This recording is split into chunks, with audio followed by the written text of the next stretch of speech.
Already আম সিদ্ধ করে দেন হচ্ছে একটা স্ট্রেনার ছাঁকনি দিয়ে ছেঁকে, তো এই হচ্ছে পিউরিটা পেয়েছি। সো আমার এই হচ্ছে পিউরিটা, আরও অনেকগুলো আছে, বাট আমি যতটুকু করতে পেরেছি ততটুকুই করব। তো এখানে হচ্ছে চিনি দিয়েছি আর মরিচের গুঁড়ো দিয়েছি। সো আমার আমসত্ত্বটা মোটামুটি রেডি, আর একটু নাড়াচাড়া করব। দেন হচ্ছে স্টিলের প্লেটে তেল ব্রাশ করে ওর উপরে হচ্ছে আমি এগুলো দিয়ে রাখবো। রোদেও শুকাতে পারবো, প্লাস ফ্যানের নিচে দিলেও শুকিয়ে যাবে। পাতলা করে দিলে ফ্যানের জন্য এনা, ঠিক আছে। সো আপনারাও চাইলে একদম খুবই ইজি প্রসেসে আমসত্ত্বটা বানিয়ে নিতে পারেন। সো আমি আমার বেবির জন্য কিংবা হচ্ছে বড়দের জন্য, যেটাই বলেন, বেবির জন্যই বানানো মূলত, আরফের জন্য।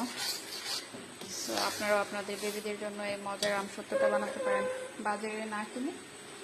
এখন তো আম একদমই সস্তা, আর প্রত্যেকের বাড়িতেই আম গাছ আছে। সো আপনারা চাইলেই কাঁচা আম কিংবা পাকা আম যেটাই হোক ওটারই আপনারা আমসত্ত্বটা বানাতে পারবেন। প্রসেস খুবই ইজি।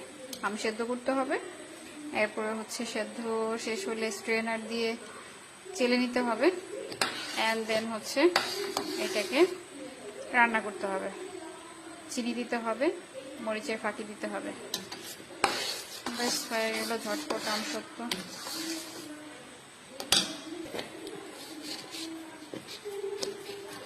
আমি এর আগে একটু চিনি দিয়েছি, মনে হলো যে একটু কম হবে, আর একটু চিনি দিচ্ছি।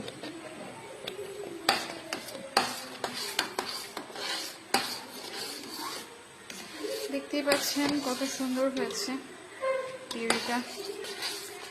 অবশ্যই থাকতে হবে, আর ছাকাটা একটু টাফ, কষ্ট হয়, বাট ছেঁকে নিতে হবে, তাহলে আর আমের কোনো ধরনের আঁশ থাকবে না।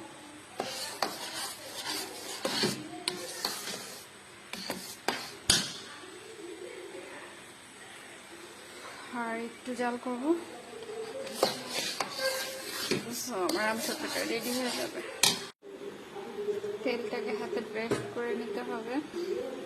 সো এই হচ্ছে স্টিলের প্লেট, স্টিলের প্লেটে হচ্ছে আমি তেল ব্রাশ করে নিছি। ব্রাশ দিয়েও নিতে পারেন, হাত দিয়েও নিতে পারেন।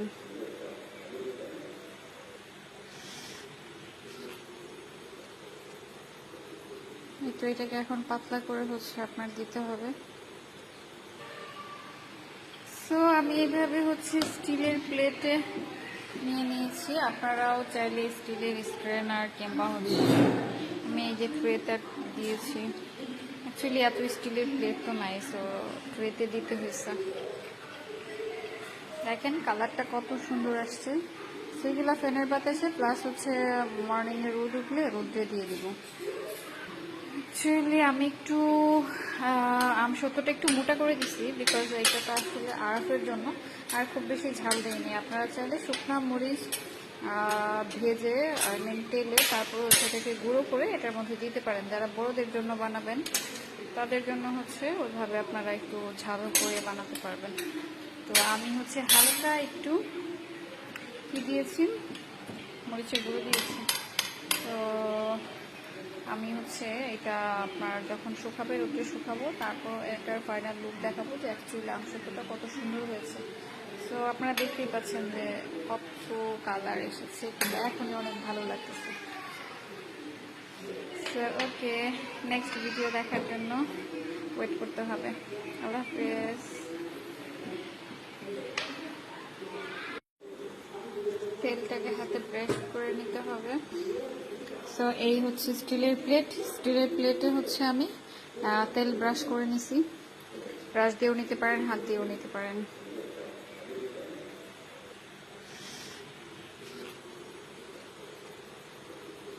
তো এটাকে এখন পাতলা করে হচ্ছে আপনার দিতে হবে। সো আমি এইভাবে হচ্ছে স্টিলের প্লেটে নিয়ে নিয়েছি। আপনারাও চাইলে স্টিলের স্ট্রেনার কিংবা হচ্ছে, আমি এই যে ট্রেটা দিয়েছি, অ্যাকচুয়ালি এত স্টিলের প্লেট তো নাই, সো ট্রেতে দিতে হয়েছে। দেখেন কালারটা কত সুন্দর আসছে। সেগুলা ফ্যানের বাতাসে প্লাস হচ্ছে মর্নিংয়ে রোদ উঠলে রোদ্রে দিয়ে দিব। অ্যাকচুয়ালি আমি একটু আমসত্ত্বটা একটু মোটা করে দিছি, বিকজ এটা তো আসলে আরফের জন্য, আর খুব বেশি ঝাল দেয়নি। আপনারা চাইলে শুকনো মরিচ ভেজে তেলে তারপর সেটাকে গুঁড়ো করে এটার মধ্যে দিতে পারেন। যারা বড়দের জন্য বানাবেন তাদের জন্য হচ্ছে ওইভাবে আপনারা একটু ঝাল করে বানাতে পারবেন। তো আমি হচ্ছে হালকা একটু কি দিয়েছি, মরিচের গুঁড়ো দিয়েছি। তো আমি হচ্ছে এটা আপনার যখন শুকাবে, রোদ্রে শুকাবো, তারপর এটার ফাইনাল লুক দেখাবো যে অ্যাকচুয়ালি আমসত্ত্বটা কত সুন্দর হয়েছে। সো আপনারা দেখতেই পাচ্ছেন যে কত কালার এসেছে, কিন্তু এখনই অনেক ভালো লাগতেছে। সো ওকে, নেক্সট ভিডিও দেখার জন্য ওয়েট করতে হবে। আল্লাহ হাফেজ।